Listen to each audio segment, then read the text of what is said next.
एका पुस्तकात वाचलेलं, आपण एखाद्याला एवढं प्रेम करायचं का नाही, त्या व्यक्तीला दुसऱ्या कुणाची इच्छाच नाही राहणार.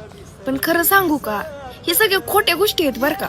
जर तुम्ही एखाद्याला एवढं प्रेम केलं ना की पुढची व्यक्ती तुम्हाला फालतूक समजायला सुरुवात करते, तिला वाटतं की माझ्याशिवाय ह्या व्यक्तीला कुठला पर्यायच नाही, त्या व्यक्तीला कोण सांगावं. तुझ्यापेक्षा चांगली लोक सुद्धा आम्ही नाकारून बसलोय, कारण आमचं मन फक्त तुझ्यासाठी हारून बसलोय.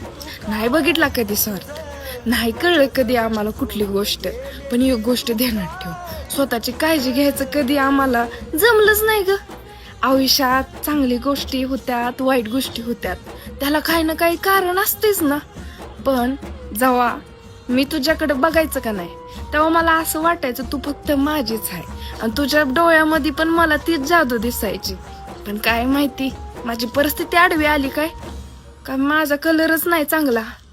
माझ्या घरच्यांना मी सगळं सांगून बसलेलो, जातीचं कारण ही देणं तो गुन्हा समजू नकोस.